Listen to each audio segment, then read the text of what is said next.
Bioinformatics. അപ്പം first അതിൻ്റെ definition, nature and scope. അപ്പം നമുക്ക് ആ ഡെഫിനിഷൻ എന്താ ബയോ ഇൻഫോർമാറ്റിക്സ് എന്നുള്ള ഡെഫിനിഷൻ നോക്കണം. It is A combination of biology and informational technology. ഈ ഇൻഫോർമേഷൻ ടെക്നോളജി അല്ലെങ്കിൽ ഐ ടി എന്ന് നിങ്ങൾ ഒരുപാട് കേട്ടിട്ടുണ്ടായിരിക്കും അല്ലേ? അപ്പം ഈ ബയോ ഇൻഫോർമാറ്റിക്സ് എന്ന് പറഞ്ഞാൽ ഏതിൻ്റെയൊക്കെ കോമ്പിനേഷനാണ്? ബയോളജിയും ഇൻഫർമേഷൻ ടെക്നോളജിയും കൂടെ ഉള്ള ഒരു കമ്പൈൻഡ് ആയിട്ടുള്ള ഒരു സബ്ജക്റ്റാണ് ബയോ ഇൻഫോർമാറ്റിക്സ്. ഈ ഇൻഫർമേഷൻ ടെക്നോളജി എന്താണെന്ന് അറിയാൻ വയ്യാത്തവർക്ക് വേണ്ടിയിട്ട് ജസ്റ്റ് ഒന്ന് കാണിക്കാം. ഇൻഫർമേഷൻ ടെക്നോളജി എന്ന് പറഞ്ഞു കഴിഞ്ഞാൽ നമ്മൾ കമ്പ്യൂട്ടർ അല്ലെങ്കിൽ ടെലികമ്മ്യൂണിക്കേഷൻ ഉപയോഗിച്ചിട്ട് ഇൻഫർമേഷൻ സ്റ്റോർ ചെയ്യുക, റിട്രൈവ് ചെയ്യുക, സെൻഡ് ചെയ്യുകയൊക്കെ ചെയ്യുന്നതിനെയാണ് ഇൻഫർമേഷൻ ടെക്നോളജി. അപ്പം നമുക്കൊരു ഇൻഫർമേഷൻ സ്റ്റോർ ചെയ്യണം, അത് റിട്രൈവ് എന്നുവെച്ചാൽ തിരിച്ചെടുക്കണം, നമുക്ക് അയക്കണം യൂസിങ് എന്തൊക്കെയാണ്? Computer and telecommunications. അതിനെയാണ് ഇൻഫർമേഷൻ ടെക്നോളജി എന്ന് പറയുന്നത്. അപ്പോൾ ഈ ഇൻഫർമേഷണൽ ടെക്നോളജിയുടെയും ബയോളജിയുടെയും ഒരു കമ്പൈൻഡ് ആയിട്ടുള്ള ഒരു ബ്രാഞ്ചാണ് ബയോ ഇൻഫോർമാറ്റിക്സ് എന്ന് പറയുന്നത്. ഇറ്റ് ഇൻവോൾവ്സ്, അതിനകത്ത് എന്തൊക്കെ വരും നോക്കിയേ. It involves computational tools and methods. Compute ചെയ്യേണ്ട ടൂൾസ്, പല ടൂൾസ് ഉണ്ട്, സോഫ്റ്റ്വെയർസ് ഉണ്ട്, ആപ്ലിക്കേഷൻസ് ഉണ്ട്, അതിൻ്റെ മെത്തേഡ്സ് ഉണ്ട്. എന്തിനു വേണ്ടിയിട്ട്? ബയോളജിക്കൽ ഡേറ്റയെ മാനേജ് ചെയ്യണം, അനലൈസ് ചെയ്യണം, മാനിപ്പുലേറ്റ് ചെയ്യണം. എന്ന് തോന്നുന്നു. ബയോളജിക്കൽ ഡേറ്റ എന്താണെന്ന് ഞാൻ ഇപ്പോൾ പറയാം. അപ്പോൾ ആദ്യം ശ്രദ്ധിക്കുക, കമ്പ്യൂട്ടേഷണൽ ടൂൾസും മെത്തേഡ്സും എന്തിനു വേണ്ടിയിട്ടാണ്? ബയോളജിക്കൽ ഡേറ്റ, ഒരു ഡേറ്റ കിട്ടിക്കഴിഞ്ഞാൽ അതിനെ മാനേജ് ചെയ്യണം. അതെങ്ങനെയാണ്, അതിനെ വെച്ചിട്ട് എങ്ങനെയാണ് അതിനെ പ്രോസസ്സ് ചെയ്യേണ്ടത്, അതിനെ എങ്ങനെ അനലൈസ് ചെയ്യണം, അതിനെ വെച്ചിട്ട് നമ്മുടെ ഒരു ഇൻറ്റൻഷൻ വെച്ച് അതിനെ എങ്ങനെ മോഡിഫൈ ചെയ്യണം എന്നതാണ് ഇതിനകത്ത് വരുന്നത് ബയോ ഇൻഫോർമാറ്റിക്സ്. അപ്പം ഇതെന്ന് പറയുന്നത് ഒരു ഇൻ്റർ ഡിസിപ്ലിനറി, രണ്ട് ബ്രാഞ്ചസ് തമ്മിലുള്ള ഒരു കമ്പൈൻഡ് ആയിട്ടുള്ള അപ്രോച്ചാണ്. അതിനകത്ത് എന്തൊക്കെ വേണം? Knowledge in computer mathematics, computer mathematics അറിഞ്ഞിരിക്കണം, സ്റ്റാറ്റിസ്റ്റിക്സൽ മെത്തേഡ്സ് അറിഞ്ഞിരിക്കണം, ആറ്റ് ബയോളജിക്കൽ ഫിനോമിനാസിൻ്റെ മോളിക്കുലാർ ലെവൽ. അപ്പം സ്റ്റാറ്റിസ്റ്റിക്കൽ മെത്തേഡ്സ് അറിഞ്ഞിരിക്കണം, കമ്പ്യൂട്ടേഷണൽ മാത്തമാറ്റിക്സ് അറിഞ്ഞിരിക്കണം. എന്തിനു വേണ്ടിയിട്ട്? ഓരോ ബയോളജിക്കൽ ഫിനോമിനൻസ് അതിൻ്റെ മോളിക്കുലാർ ലെവലിൽ വരെ മനസ്സിലാക്കുന്നതിന് വേണ്ടിയിട്ടുള്ള. പിടികിട്ടിയല്ലോ? അപ്പം ഒരു ബയോളജിക്കൽ ഫിനോമിന, ഇപ്പം നമുക്ക് എടുക്കാം കോവിഡ്, അല്ലെങ്കിൽ വേറെ ഡിസീസ്, അല്ലെങ്കിൽ വേറെ എന്തെങ്കിലും ബയോളജിക്കൽ ഫിനോമിന, അതിൻ്റെ മോളിക്കുലാർ ലെവലിൽ അത് മനസ്സിലാക്കാൻ വേണ്ടിയിട്ടുള്ള കമ്പ്യൂട്ടേഷൻ മാത്തമാറ്റിക്സ്, സ്റ്റാറ്റിസ്റ്റിക്സ്, ഇതെല്ലാം ഇതിന് അറിഞ്ഞിരിക്കണം. അപ്പോൾ ബയോ ഇൻഫോർമാറ്റിക്സ് എന്താണെന്നൊരു ഐഡിയ കിട്ടിയല്ലോ. ഐ ടിയും ബയോളജിയുടെ കമ്പൈൻഡ് ആയിട്ട് വരുന്നതാണ് ബയോ ഇൻഫോർമാറ്റിക്സ്. ഇനി അതിൻ്റെ സ്കോപ്പാണ്. അപ്പം എവിടെയൊക്കെ നമുക്ക് ബയോ ഇൻഫോർമാറ്റിക്സിന് ഇമ്പോർട്ടൻസ് ഉണ്ട്? Functional genomics. ഈ ഫങ്ഷണൽ ജീനോമിക്സ് എന്ന് പറഞ്ഞു കഴിഞ്ഞാൽ ഒരു ജീൻ ഐഡൻറ്റിഫൈ ചെയ്യുക, ഇന്ന ക്യാരക്ടറിനെ കൺട്രോൾ ചെയ്യുന്നത് ഇന്ന ജീനാണ്, അല്ലെങ്കിൽ ഒരു ജീൻ എടുത്തിട്ട് അതിൻ്റെ ഫങ്ഷൻസ് ഇന്നതാണ് എന്ന് കണ്ടുപിടിക്കാൻ ഹെൽപ്പ് ചെയ്യുന്നത് ബയോ ഇൻഫോർമാറ്റിക്സ് ആണ്. ഇനി അടുത്തത് സ്ട്രക്ചറൽ ജീനോമിക്സ്. സ്ട്രക്ചറൽ ജീനോമിക്സ് എന്ന് പറയുമ്പോഴത്തേക്ക് ചില പ്രോട്ടീൻസ് എടുത്തു കഴിയുമ്പോഴത്തേക്ക് അതിൻ്റെ ഫങ്ഷൻ ഇന്നതായിരിക്കാം എന്ന് പ്രിഡിക്റ്റ് ചെയ്യാൻ യൂസ് ചെയ്യുന്നത് ബയോ ഇൻഫോർമാറ്റിക്സ് ആണ്. ഇനി അടുത്തൊരു ഫീൽഡ് എന്ന് പറയുന്നത് കമ്പാരറ്റീവ് ജീനോമിക്സ്. ഇപ്പം രണ്ട് സ്പീഷീസ് നമുക്ക് കിട്ടുകയാണെങ്കിൽ ആ രണ്ട് സ്പീഷീസിൻ്റെയും ജീനോം തമ്മിൽ കമ്പയർ ചെയ്യാൻ, അതിനെ കമ്പയർ ചെയ്ത് മനസ്സിലാക്കാൻ, അതാണ് കമ്പാരറ്റീവ് ജീനോമിക്സ് എന്ന് പറയുന്നത്. അതിൽ ഈ ബയോ ഇൻഫോർമാറ്റിക്സ് ആണ് യൂസ്ഫുൾ ആവുന്നത്. പിന്നെ DNA മൈക്രോ അറേ എന്ന് പറയുമ്പോഴത്തേക്ക് അപ്പം ചില ഡിസീസ് കണ്ടീഷൻ, അല്ലെങ്കിൽ ഒരു ഓർഗാനിസത്തിൻ്റെ ഡിഫറെൻറ്റ് ഡെവലപ്മെൻ്റൽ സ്റ്റേജ്, അല്ലെങ്കിൽ ഡിഫറെൻറ്റ് ടിഷ്യൂസിൽ, ഇതിലൊക്കെ ഒരു ജീനിൻ്റെ എക്സ്പ്രഷൻ ലെവൽ, അത് എത്രത്തോളം ഒരു ജീൻ എക്സ്പ്രസ് ചെയ്യുന്നുണ്ട് എന്ന് മനസ്സിലാക്കാൻ ആ ഒരു ബ്രാഞ്ച് അതിൽ സിഗ്നിഫിക്കൻ്റ് ആണ്, യൂസ്ഫുൾ ആണ് ബയോ ഇൻഫോർമാറ്റിക്സ്. അതാണ് DNA മൈക്രോ അറേ എന്ന് പറയുന്നത്. ഇൻ മെഡിക്കൽ ഇൻഫോർമാറ്റിക്സ്, മെഡിക്കൽ ഫീൽഡിൽ ഇത് യൂസ്ഫുൾ ആണ്. എന്തിനെ മാനേജ് ചെയ്യാൻ? ബയോമെഡിക്കൽ ഡേറ്റയെ മാനേജ് ചെയ്യുന്നതിന് വേണ്ടിയിട്ട് കേട്ടോ. അപ്പോൾ ബയോമെഡിക്കൽ ഡേറ്റ നമുക്ക് എവിടെ നിന്നൊക്കെയാണ് കിട്ടുന്നത്? വിത്ത് റെഫറൻസ് ടു എവിടെ നിന്നൊക്കെയാണ് നമുക്ക് കിട്ടും? In vitro assays and clinical trials. കുറച്ച് മുമ്പ് ഞാൻ ഒരു ടേം എക്സ്പ്ലെയിൻ ചെയ്യാമെന്ന് പറഞ്ഞു, മറന്നുപോയി. ബാക്കിലോട്ടൊന്ന് നമുക്ക് പോവാം. ബയോളജിക്കൽ ഡേറ്റ അല്ലേ? ബയോളജിക്കൽ ഡേറ്റ എന്താണെന്ന് ഞാൻ അതിൻ്റെ എക്സ്പ്ലനേഷൻ കാണിക്കാം. ബയോളജിക്കൽ ഡേറ്റ എന്ന് പറയുന്നത് ഇതാണ് അതിൻ്റെ ഡെഫിനിഷൻ. ഞാൻ എക്സ്പ്ലെയിൻ ചെയ്യാം. ഇത് പല ഫോർമാറ്റ്സിൽ വരും കേട്ടോ.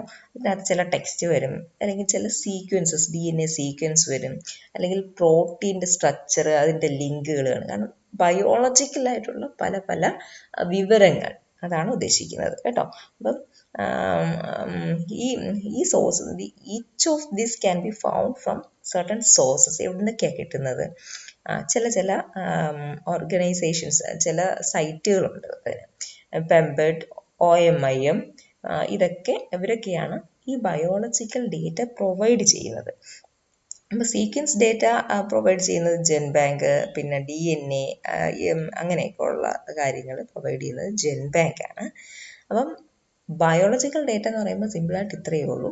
ബയോളജിക്കലി ആയിട്ടുള്ള ധാരാളം വിവരങ്ങൾ, ഇൻഫോർമേഷൻസ്, അത് ജീനിനെ കുറിച്ചായിരിക്കാം, പ്രോട്ടീനിനെ കുറിച്ചായിരിക്കാം, അത് ഡിഫറെൻറ്റ് ടെക്സ്റ്റ് ഫോർമാറ്റ്സിൽ നമുക്ക് കിട്ടും.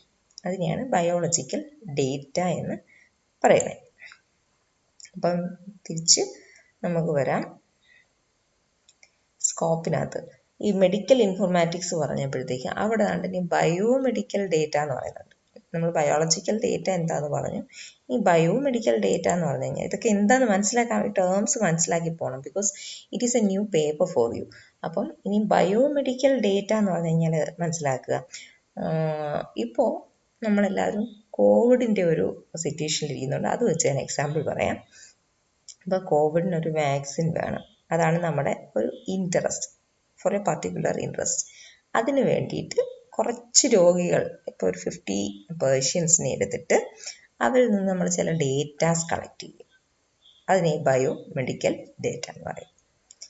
മനസ്സിലായോ? അത് എന്തിനു വേണ്ടിയിട്ടാണ്? For understanding the methods to be adapted for the treatment of a particular disease. അതൊരു എക്സാമ്പിളായിട്ട് പറഞ്ഞു. ഒരു ഡിസീസ് ആവണമെന്ന് തന്നെ ഇല്ല, അതൊരു പോസിറ്റീവായിട്ടുള്ള കാര്യങ്ങൾക്ക് വേണേലും ഒരു ക്രോപ്പിൻ്റെ ഈൽഡ് കൂട്ടാൻ ഇന്ന കാര്യം ചെയ്യാം, ഇന്ന പിന്നെ ഒരു ന്യൂട്രിയൻ കൊടുക്കാം, അല്ലെങ്കിൽ പിന്നെ വേറെ അത് നമ്മുടെ നമുക്ക് എന്തൊരു ഇൻട്രസ്റ്റ് മുന്നിൽ കണ്ടുകൊണ്ട് ഒരു പർട്ടിക്കുലർ സൈസ് ഓഫ് സാമ്പിൾ എടുത്തിട്ട് അതിൽ നിന്ന് എടുക്കുന്ന ഡേറ്റയാണ് ബയോമെഡിക്കൽ ഡേറ്റ എന്ന് പറയുന്നത്. ഇനി ഇൻവിട്രോ അസേസ് എന്ന് പറഞ്ഞു കഴിഞ്ഞാൽ ഒന്നുമില്ല. ഇപ്പം ഇപ്പോൾ ഒരാളെ കോവിഡ് അല്ലെങ്കിൽ കൊറോണയായിട്ട് ഹോസ്പിറ്റലിൽ അഡ്മിറ്റ് ചെയ്തിട്ടുണ്ടെങ്കിൽ അയാളുടെ ബ്ലഡ് സാമ്പിളൊക്കെ എടുത്ത് നോക്കും അല്ലേ? പല ടെസ്റ്റ്. അപ്പോൾ അതൊരു ഇൻവിട്രോ അസേയാണ്. അപ്പം ഇൻവിട്രോ അസേ എന്ന് പറഞ്ഞു കഴിഞ്ഞാൽ refers to it's a medical അല്ലെങ്കിൽ വെറ്റിനറി ലബോറട്ടറി ടെസ്റ്റാണ്. ഇതിന് വേണ്ടി ഡിസീസസ് ഒക്കെ ഡയഗ്നോസ് ചെയ്യുന്നതിന് വേണ്ടി എന്തുപയോഗിച്ചിട്ട്? Sample of blood, cells, tissues. ഇതാണ് ഇൻവിട്രോ. അതുകൊണ്ട് ക്ലിനിക്കൽ ട്രയൽസ് എന്ന് പറയുമ്പോൾ ഒരു മരുന്ന് കിട്ടുമ്പോൾ അതിൻ്റെ എഫക്റ്റ് പലതിലും പരീക്ഷിച്ചു പോകും, ക്ലിനിക്കൽ ട്രയൽസ്. അപ്പോൾ ഇതിൽ നിന്നൊക്കെ കുറേ റിസൾട്ട് കിട്ടും. അപ്പം ആ റിസൾട്ട് വെച്ചിട്ട് ആ ഡേറ്റയാണ് നമ്മൾ ബയോമെഡിക്കൽ ഡേറ്റ. അതിനെ മാനേജ് ചെയ്യാൻ ആ ഒരു ഫീൽഡിലും സിഗ്നിഫിക്കൻ്റ് ഏതാണ്? ബയോ ഇൻഫോർമാറ്റിക്സ് ആണ്. ഇനി അടുത്തത് contrast between bioinformatics and computational biology. Bioinformatics എന്താണ്? Computational biology. ഇത് തമ്മിൽ നമുക്ക് കൺഫ്യൂഷൻ ആകട്ടെ, എന്താണെന്ന് മനസ്സിലാക്കണം. ഇതിനകത്തെ ഫസ്റ്റ് പോയിന്റ് മാത്രം നോക്കിയാൽ അത് തന്നെ നമുക്ക് ക്ലിയർ ആവും. അപ്പം കമ്പ്യൂട്ടേഷണൽ ബയോളജി എന്ന് പറയുമ്പോഴത്തേക്ക് അതിനകത്ത് എപ്പോഴും കമ്പ്യൂട്ടേഷണൽ ടെക്നിക്സ് ആണ് യൂസ് ചെയ്യുന്നത്. എന്നാൽ ബയോ ഇൻഫോർമാറ്റിക്സ് വരുമ്പോഴത്തേക്ക് അത് ഈ എഞ്ചിനീയറിങ്, പുതിയൊരു ടൂൾ ഡെവലപ്പ് ചെയ്യുക, ഒരു problem in relation to a problem ഒരു പുതിയ ടൂൾ അതിനെ സോൾവ് ചെയ്യാൻ പുതിയൊരു ടൂള് ക്രിയേറ്റ് ചെയ്യുക, എൻജിനീയറിങ് സൈഡാണ് ബയോ ഇൻഫോർമാറ്റിക്സ് എന്ന് പറയുന്നത്.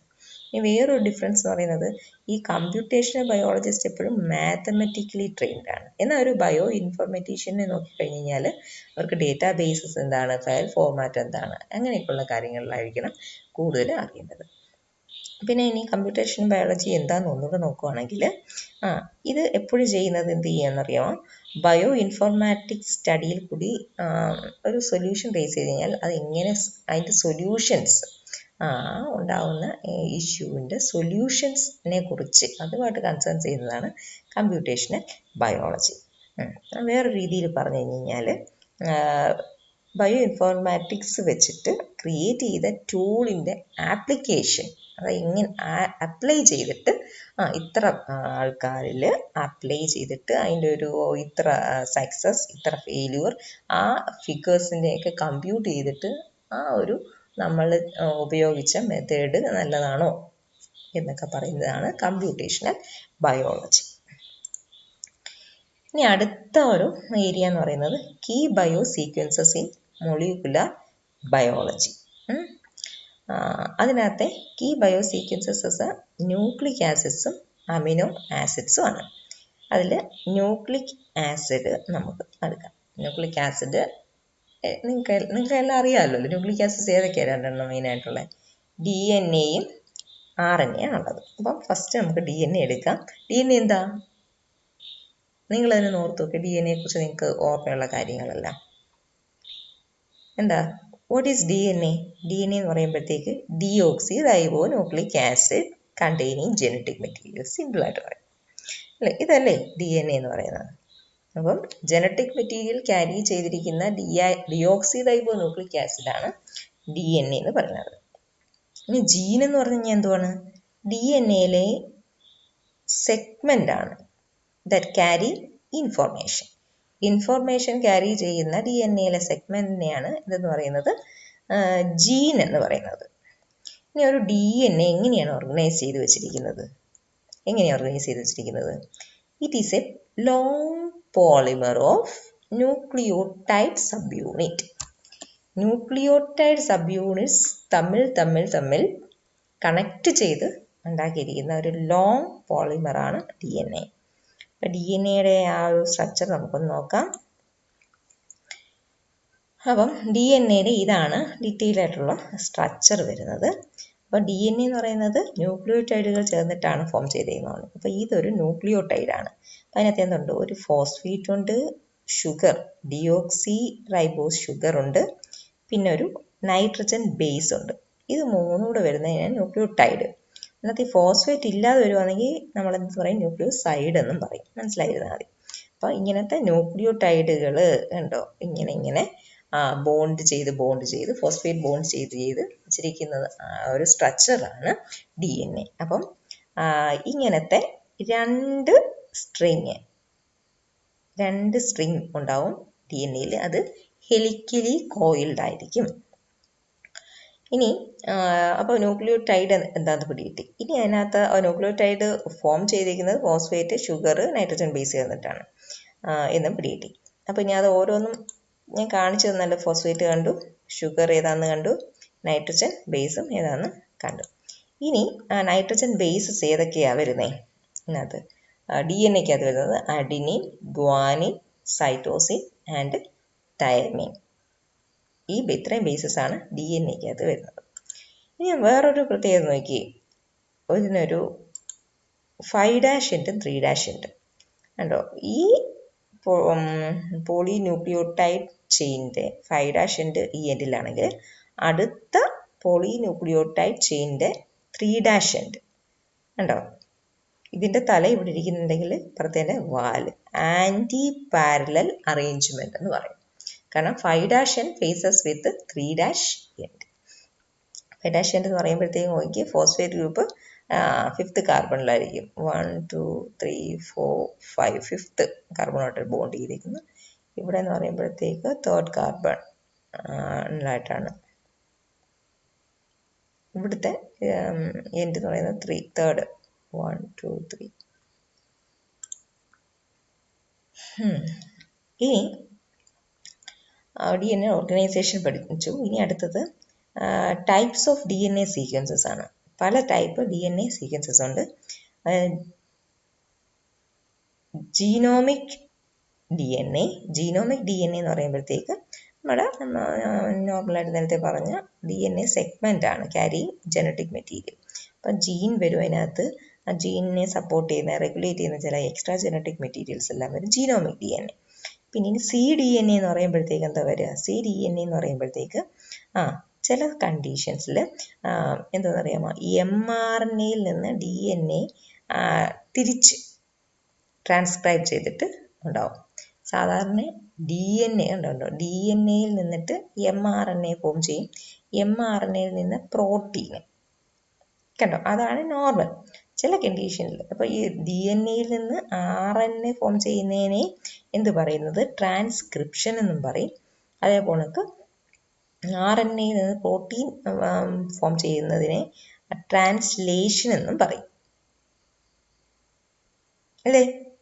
അപ്പം ചില കണ്ടീഷൻസിൽ ഈ RNA തിരിച്ച് റിവേഴ്സായിട്ട് ട്രാൻസ്ക്രൈബ് ചെയ്തിട്ട് വീണ്ടും DNA ഉണ്ടാവും. അങ്ങനത്തെ DNAക്കാണ് cDNA എന്ന് പറയുന്നത്. ഇനി റീകോംബിനൻ്റ് DNA എന്ന് പറയുന്ന ഒരെണ്ണമുണ്ട്.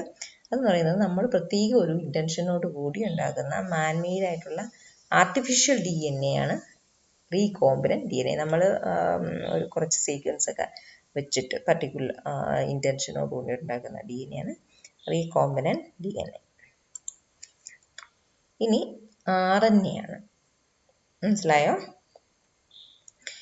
RNA എന്ന് പറയുമ്പോഴത്തേക്ക് DNA ആയിട്ട് വളരെ സിമിലർ ആണ്. ഇതിനകത്ത് നൈട്രോജനസ് ബേസ് ഉണ്ട്, പക്ഷേങ്കിൽ ഷുഗർ ഡിഫറൻസ് ഉണ്ട്. ഇവിടെ ഡിയോക്സി റൈബോസ് ഷുഗർ അല്ല, റൈബോസ് ഷുഗർ ആണ് വരുന്നത്. പിന്നെ ഒരു ഫോസ്ഫേറ്റും വരും ഇതിനകത്ത്. ഇനി DNA-യിൽ നിന്നുള്ള ഡിഫറൻസ് എന്തൊക്കെയാണെന്ന് നോക്കി കഴിഞ്ഞാൽ ഇത് സിംഗിൾ സ്റ്റാൻഡേർഡ് ആണ്, ഉണ്ടോ? ഇത് DNA, ഇത് RNA, എന്താ സിംഗിൾ സ്റ്റാൻഡേർഡ് ആണ്. ഷുഗർ എന്ന് പറയുന്നത് ഡിയോക്സി റൈബോസ് അല്ല, റൈബോസ് ആണ്. നമുക്ക് ബേസിസ് നോക്കുമ്പോഴും ഒരു വ്യത്യാസമുണ്ട്. RNA-യിൽ തൈമിന് പകരം യുറാസിലാണുള്ളത്. ഇനി RNA പോളിമറൈസ് എന്ന് പറയുന്ന ഒരു എൻസൈമിൻ്റെ കാര്യം ഇവിടെ പറയണം.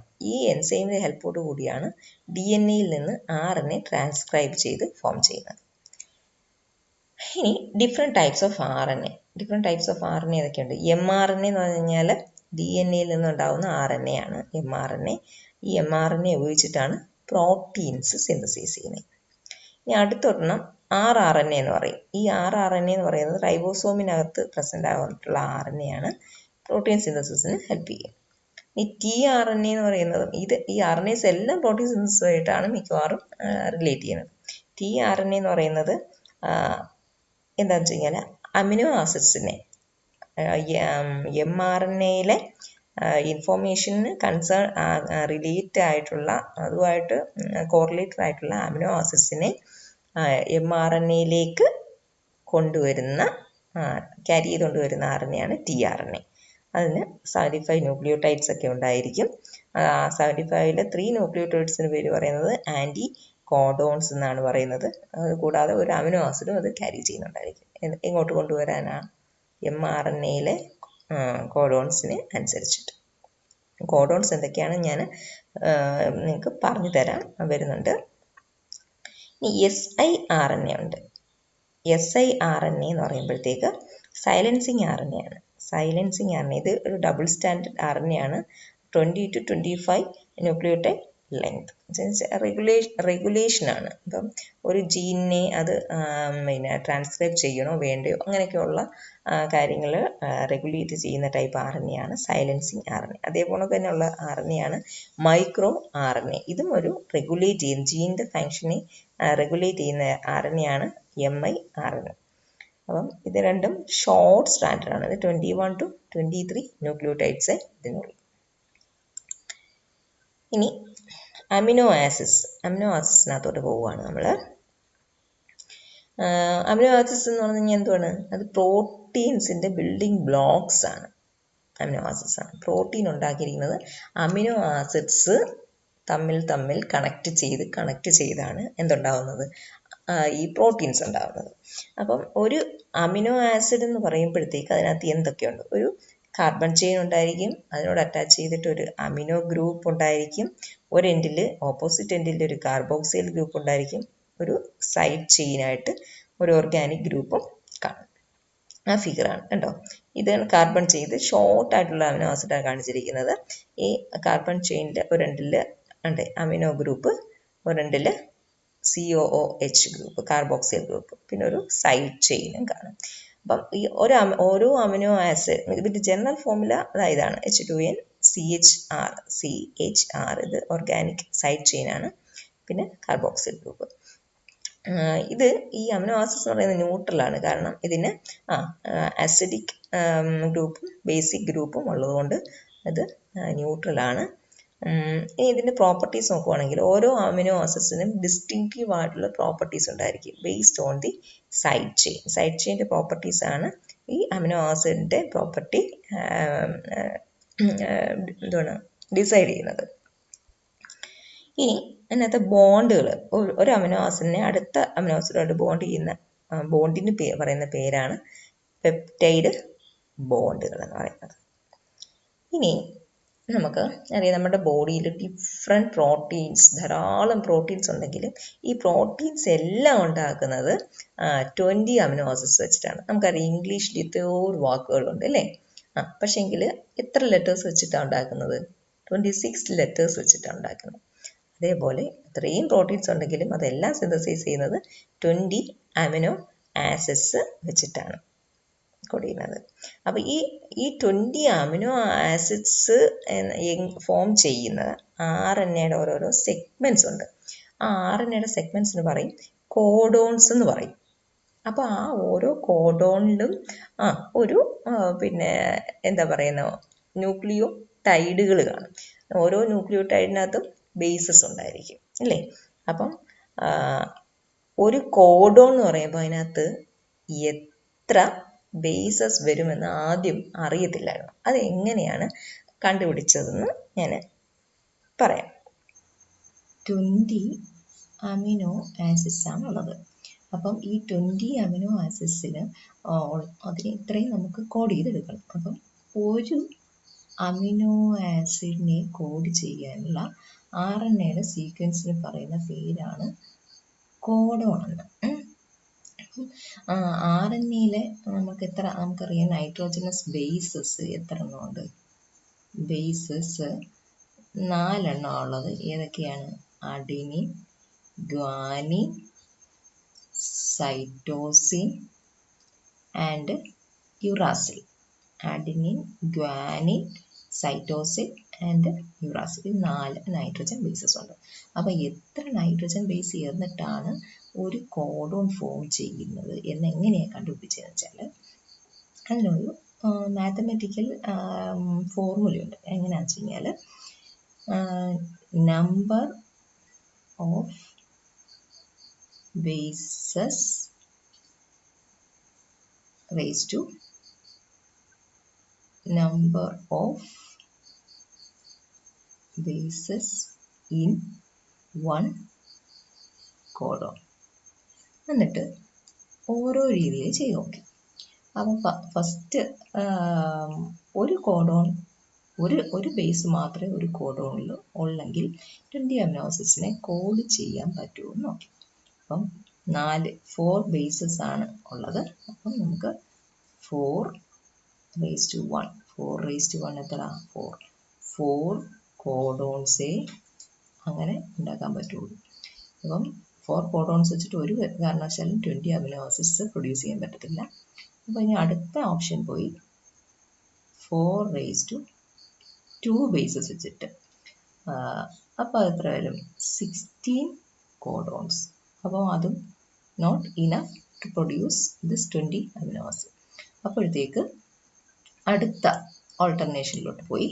എത്രയാണ്? 4:3. അപ്പോൾ എത്ര വരും? 64 വരും. 64 കോഡോൺസ്, മോർ ദാൻ ഇനഫ് അല്ലേ. അപ്പം ഇത് വെച്ചിട്ട് നമുക്ക് എന്തായാലും 20 അമിനോ ആസിഡ്സിനെ കോഡ് ചെയ്യാം. ഒരുപാട് അധികമുണ്ട്. അപ്പോൾ ഈ അധികമുള്ള കോഡോൺസ് വെച്ച് എന്ത് ചെയ്യും?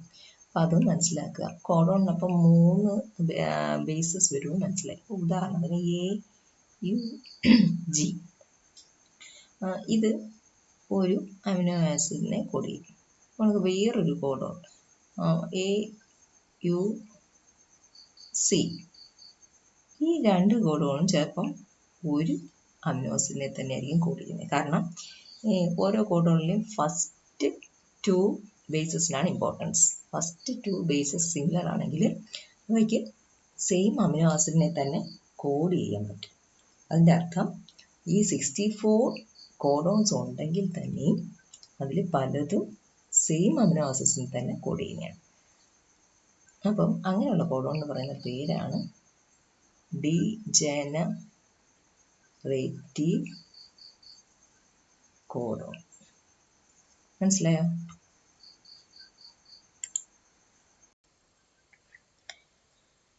നെക്സ്റ്റ് സെൻട്രൽ ഡോഗ്മയാണ്. സെൻട്രൽ ഡോഗ്മ എന്ന് പറഞ്ഞു കഴിഞ്ഞാൽ അതിൻ്റെ പിക്ചറാണ് ഈ കൊടുത്തിരിക്കുന്നത്. സെൻട്രൽ ഡോഗ്മ അതിനകത്ത് പറയുന്ന കാര്യങ്ങൾ എന്ന് പറയുന്നത് കഴിഞ്ഞാൽ it describes the relationship between nucleic acid and protein. Nucleic ആസിഡും പ്രോട്ടീനും തമ്മിലുള്ള റിലേഷൻഷിപ്പാണ് പറയുന്നത്. Protein never back translated to RNA or DNA. Protein ഒരിക്കലും തിരിച്ച് RNAയും പ്രോട്ടീനോ DNA ആയിട്ട് മാറത്തില്ല. അതേപോണക്ക് ഒരിക്കലും RNAയിൽ നിന്ന് DNA ക്രിയേറ്റ് ചെയ്യപ്പെടുന്നില്ല കംപ്ലീറ്റ് ആയിട്ട്. പിന്നെ അതേപോണക്ക് DNA ഒരു RNA ഇല്ലാതെ ഡയറക്റ്റ് ആയിട്ട് പ്രോട്ടീനും ആയി മാറുന്നില്ല. ഇത്രയും പോയിന്റ്സ് ഇതിനെയാണ് എന്ന് പറയുന്നത് സെൻട്രൽ ഡോഗ്മ എന്ന് പറയുന്നത്. ഇനി നെക്സ്റ്റ് പോയിന്റ് ആണ്, നെക്സ്റ്റ് സെക്ഷൻ ആണ് popular databases in bio informatics. അപ്പം ഡേറ്റാബേസ് എന്ന് പറഞ്ഞു കഴിഞ്ഞാൽ എന്താണെന്ന് നമുക്ക് മനസ്സിലാക്കണം. ഇപ്പം ഡേറ്റാബേസ് എന്ന് പറഞ്ഞു കഴിഞ്ഞാൽ ഇസ് എ കൺവീനിയൻറ്റ് സിസ്റ്റം. ഒരു സിസ്റ്റമാണ്, നമുക്ക് സൗകര്യപ്രദമായ ഒരു സിസ്റ്റമാണ്. എന്തിനു വേണ്ടിയിട്ട്? To properly store, search and to retrieve. നമുക്ക് കറക്റ്റായിട്ട് സ്റ്റോർ ചെയ്ത് വെക്കണം, നന്നായിട്ട് അടുക്കി വെക്കണം, നന്നായിട്ട് എളുപ്പത്തിൽ സെർച്ച് ചെയ്യാൻ പറ്റണം, അതേപോലെ നമുക്ക് ആവശ്യമുള്ള സാധനം പെട്ടെന്ന് റിട്രൈവ് ചെയ്യാൻ പറ്റണം. അങ്ങനെയുള്ള കൺവീനിയൻ്റ് ആയിട്ടുള്ള ഒരു സിസ്റ്റമാണ് ഡേറ്റാ ബേസ് എന്ന് പറയുന്നത്. Any type of data. അപ്പം ഏത് ടൈപ്പ് ഡേറ്റയും പ്രോപ്പർലി സ്റ്റോർ ചെയ്യണം, സെർച്ച് ചെയ്യണം, റിട്രൈവ് ചെയ്യണം. അങ്ങനെയുള്ള സിസ്റ്റമാണ് ഡേറ്റാ ബേസ് എന്ന് പറയുന്നത്.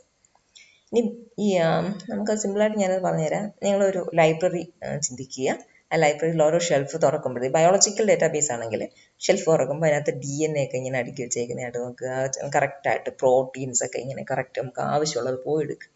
അങ്ങനെ അടുക്കി വെച്ചിരിക്കുന്ന ഒരു ഷെൽഫ്, അതാണ് ഡേറ്റാബേസ്. ഇനി ബയോളജിക്കൽ ഡേറ്റാബേസ്, അതാണ് ഇപ്പോൾ പറയാൻ പോകുന്നത്. അതിനകത്ത് എന്തൊക്കെയായിരിക്കും ബയോളജിക്കൽ ഡേറ്റാബേസ് ആകുമ്പോഴത്തേക്ക് ഇപ്പോൾ പറഞ്ഞത്? അത് DNA കാണും, RNA കാണും, പ്രോട്ടീൻ സീക്വൻസസ് കാണും, 3D ഇമേജസ് കാണും, പിന്നെ ഓർഗാനിസം സ്പെസിഫിക് ഇൻഫോർമേഷൻ കാണും, ഇൻഫോർമേഷൻ ഫ്രം ലിറ്ററേച്ചർ, പല ലിറ്ററേച്ചറിൽ നിന്ന് കളക്ട് ചെയ്തിട്ടുള്ള ബയോളജിക്കൽ മാറ്റേഴ്സുമായിട്ട് റിലേറ്റ് ചെയ്തിട്ടുള്ള ഇൻഫോർമേഷൻസ് കാണും. ഇനി അത് 3 ടൈപ്പ് വരുന്നുണ്ട്. പ്രൈമറി ഡേറ്റാബേസ്, സെക്കൻഡറി ഡേറ്റാബേസും ഡെറിവേറ്റീവ് ഡേറ്റാബേസും. അപ്പോൾ പ്രൈമറി ഡേറ്റാബേസ് എന്ന് പറയുമ്പോൾ എന്താ വരുന്നത്? What is primary?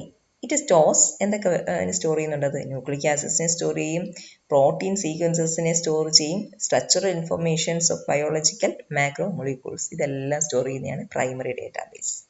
ഇത് ആരാണ് കൊടുക്കുന്നത്? പല എക്സ്പെരിമെൻ്റലിസ്റ്റാണ് ഈ ഡേറ്റാസ് കൊടുക്കുന്നത്.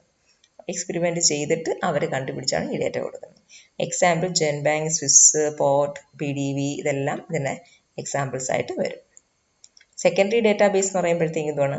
പ്രൈമറി ഡേറ്റാബേസിൽ കൊടുത്തിരിക്കുന്ന ഡേറ്റയെ അനലൈസ് ചെയ്തിട്ട് അഡീഷണൽ ആയിട്ട് ഇൻഫർമേഷൻ കൊടുക്കുന്നതിനെയാണ് സെക്കൻഡറി ഡേറ്റാബേസ് എന്ന് പറയുന്നത്.